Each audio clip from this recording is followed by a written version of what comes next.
நம்மில் பல பேருக்கு வெளிநாட்டுக்கு போகணுங்கிற ஆசை கண்டிப்பா இருக்கும். அதுக்கு முக்கியமான ஆவணம் கண்டிப்பா இருக்கணும். அது என்னன்னா பாஸ்போர்ட் தான். ஆனா இந்தியால மொத்தம் 4 வகையான பாஸ்போர்ட் இருக்கு அப்படிங்கிறது உங்களுக்கு தெரியுமா? ஒவ்வொரு பாஸ்போர்ட்டுக்கும் தனித்துவமான நிறம் இருக்கு. அதை பயன்படுத்துவோர் அதிகாரமும் மாறும் அப்படிங்கிறது உங்களுக்கு தெரியுமா? இன்னைக்கு இந்த வீடியோல இந்தியால எத்தனை வகையான பாஸ்போர்ட்கள் இருக்கு, அது யார் யாரெல்லாம் பயன்படுத்தலாம் அப்படிங்கிறத ரொம்ப தெளிவா பார்க்க போறோம். வாங்க ஃப்ரெண்ட்ஸ் வீடியோக்குள்ள போகலாம். முதலாவதாக நமக்கு எல்லாத்துக்கும் பரிச்சயமான பாஸ்போர்ட் நீல நிற பாஸ்போர்ட், ரெகுலர் ஆர்டினரி பாஸ்போர்ட் அப்படின்னு சொல்லுவாங்க. இந்தியாவில் இருக்கிற சாதாரண குடிமக்களுக்கு, அதாவது உங்களுக்கும் எனக்கும் கொடுக்கிற பாஸ்போர்ட் தான் இது. நீங்க சுற்றுலா போகணும்னா வெளிநாட்டுக்கு, இல்ல வேலைக்கு போகணும்னா, இல்ல படிக்க போகணும்னா இந்த நீல நிற பாஸ்போர்ட் தான் நீங்க அப்ளை பண்ணணும். இது சாதாரண குடிமக்களையும் அரசு அதிகாரிகளையும் பிரித்து காட்டுவதற்காக வடிவமைக்கப்பட்டது தான் இந்த நீல நிற பாஸ்போர்ட். இரண்டாவது வெள்ளை நிற பாஸ்போர்ட், அஃபிஷியல் பாஸ்போர்ட் அப்படின்னு சொல்லுவாங்க. இந்த பாஸ்போர்ட் எல்லாத்துக்கும் கிடைக்காது.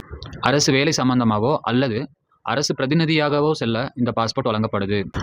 ஐஏஎஸ், ஐபிஎஸ் போன்ற அதிகாரிகள் தங்களோட வெளிநாட்டு பயணங்களுக்கு அரசு அலுவல் ரீதியாக இந்த பாஸ்போர்ட்டை பயன்படுத்துவாங்க.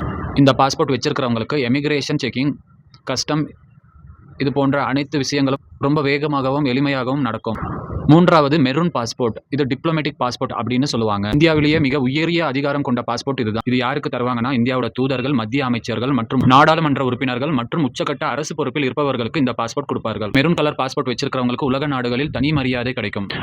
இவர்களுக்கு வீசா இல்லாமலே பல நாடுகளுக்கு போகும் அனுமதி உண்டு. அது மட்டும் இல்லாமல் இவர்கள் மீது வெளிநாடுகளில் எந்த விதமான சட்ட நடவடிக்கையும் அவ்வளவு எளிதில் எடுக்க முடியாது.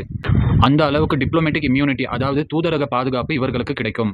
நான்காவது மற்றும் இறுதியானது ஆரஞ்சு நிற பாஸ்போர்ட். இதை 2018ஆம் ஆண்டு இந்திய அரசாங்கம் அறிமுகப்படுத்தினாங்க. இந்த பாஸ்போர்ட் யாருக்குன்னா 10ஆம் வகுப்பு வரை படிக்காத அல்லது 10ஆம் வகுப்பில் தேர்ச்சி பெறாத குடிமக்களுக்கு நான் மெட்ரிகுலேஷன் கேட்டகரி பிரத்யேகமாக கொண்டு வரப்பட்டது. அதாவது எமிகிரேஷன் செக் ரிக்வயர்ட் தேவைப்படுபவர்களுக்கு இது வழங்கப்படுது.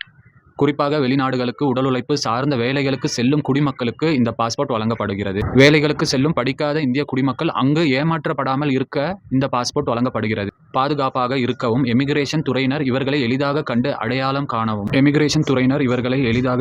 கண்டு உதவ இந்த ஆரஞ்சு நிற பாஸ்போர்ட் வழங்கப்படுகிறது. இந்தியாவில் இருக்கிற 4 வகையான பாஸ்போர்ட் பற்றியும் அந்த நிறங்கள் எதை குறிக்குது அப்படிங்கிறத பற்றியும் தெளிவாக புரிஞ்சிருக்கும்னு நம்புறேன். நண்பர்கள், இந்த வீடியோ உங்களுக்கு பிடிச்சிருந்துச்சுன்னா கண்டிப்பாக லைக் பண்ணுங்க, ஷேர் பண்ணுங்க, சப்ஸ்கிரைப் பண்ணுங்க, உங்க நண்பர்களுக்கு ஷேர் பண்ணுங்க. இது சம்பந்தமாக அவேர்னஸ் கிரியேட் பண்ணுங்க. தேங்க்யூ ஸோ மச் ஃபார் வாட்சிங் அவர் வீடியோ. அடுத்த வீடியோவில் சந்திக்கிறேன். தேங்க்யூ.